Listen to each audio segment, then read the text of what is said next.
Well, hello everybody. It's a bit of a chilly day here at the Evergreen farm. We got actually two pretty nice snowstorms this week, but it's kind of allowed us to be kind of stuck inside in a good way. And so I've had a lot of good time in the shop this week, and I thought that I would give you some clarity and some of my personal convictions about this instrument right here, called the Megiddo Style Lyre. So let's jump in. Like I said, this is the Megiddo Style David's harp or David's lyre. And so I want to try to explain what Megiddo is, what David's lyre is, and that kind of thing. A lot of people actually say David's harp for all sorts of stuff. So like this right here, this instrument right here can be David's harp. This right here can be David's harp. I mean, there are so many different types of David's harps, but as you can see, these instruments are shaped differently.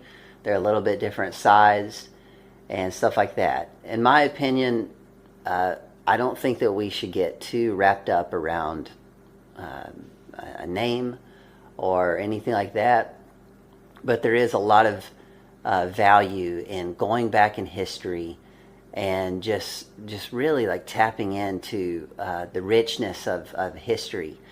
And so I got a little bit of a document here that I'm just going to go through. Pulled this from different sources online, and through the years I've been really trying to figure out what is David's harp. What was it shaped like? What did it look like? And thankfully there have been a lot of really good researchers out there and archaeologists who have come together and through the years have helped. And so I'm really just depending a lot on them. As an instrument maker, I want to be authentic. I want to build authentically. I want to build good replicas and things like that. I also want to innovate and say, how can we take those sounds and those shapes of instruments, but innovate them so that they match our modern modes and things like that, our modes of music and the way the songs that we play and sing these days, and the rhythms and things like that. And so I'm not a purist in the sense of let's go back into history and make exactly what they make, but I do want to take what they have made, what our ancestors and also these instrument makers from the past have built, the innovations that they were able to accomplish, and take that and make it into something that we in our generation can make that will really benefit our music. And ultimately for me as a worshiper of Jesus, that it would be a beautiful sound to him. And so anyway, let's go back to the time of David before he was King David. So in the Bible there are references of young David. Before he became king, he was out in the field as a shepherd, and he played the lyre. He played the lyre, and that's what we call David's harp or David's lyre. And then in the Psalms there were multiple psalms and songs that said, play the harp and play the lyre unto the Lord. There's references of the 10-stringed harp, and that's what you see here.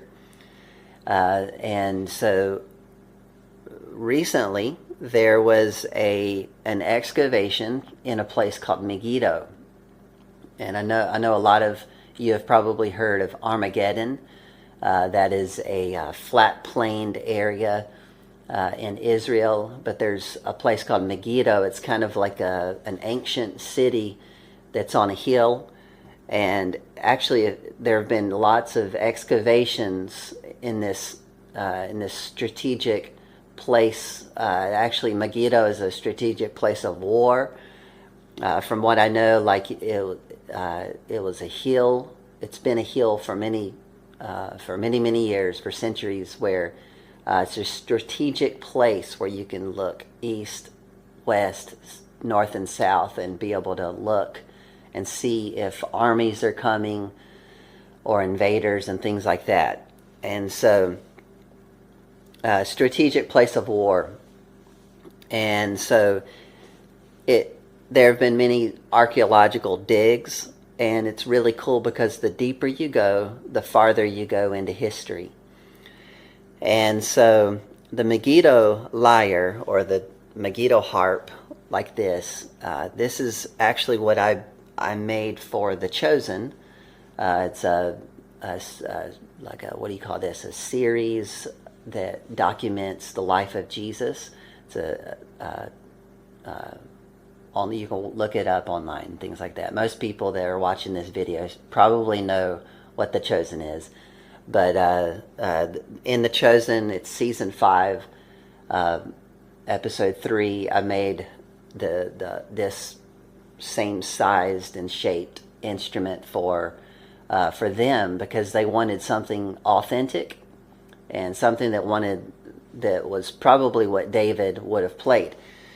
And I pretty much just did a bunch of research, and I believe that with the archaeological digs and the research, this is probably what David would have been playing out in the field before he became king, like out there. And also when he was playing before King Saul, who was depressed and had lots of mental issues, and David played the lyre for him, and it calmed his spirit. And so the dig, they dug in the city of Megiddo, and they found an ivory, I believe it was what is this? It was a piece of ivory, was a decorative piece of ivory that had some carvings in it. And they see as either a 9 or a 10-stringed lyre that was sort of shaped like this. It was in the depiction. It's more like really wide arms and things like that. But it was shaped kind of like with one longer arm and one shorter arm. And the ivory depicts the celebration of victory, featuring a seated king, a lyre player, a soldier, and a chariot. The instrument, the depicted lyre, is often described as having 9 or 10 strings, representing a prominent instrument in ancient Near Eastern culture, sometimes associated with biblical Kinnor or King David. And so the reason why we think that this is probably what David would have played is because they dug down into the era that David would have been alive. It was about 3,000 years ago. So just roughly in that time era, and that's when they see the tusk where this lyre was there. So it would have been probably a typical shape of a lyre that was played during that time in history. Also in that region, not just in Megiddo, but in that Middle Eastern part of the world. So anyway, that's why we take this information and we've built this. I tried to make this a little bit ancient looking, but also modern. So I actually put on this particular one, I put geared tuners. And the reason why is because I'm not a real big fan of this tuning key, where you have to like always keep this thing in your pocket or keep it with you, and if you lose it, you can't tune your instrument. So I really like geared tuners. So it allows us to be playing, and if we get a little bit out of tune, then we can just tune it up a little bit.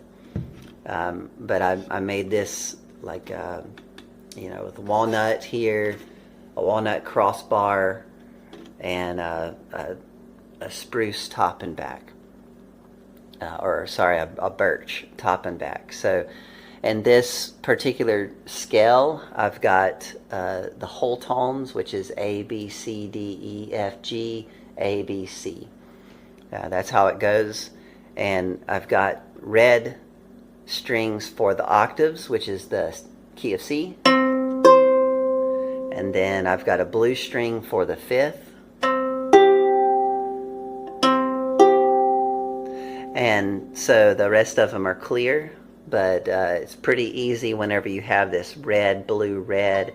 They just give you a reference to like, you know, these notes that you're playing. So C, D, E, F, G, A, B, C. And so, but the bottom one going all the way to the top is just pretty much counting or saying A, B, C, D, E, F, G, and then it repeats A, B, C.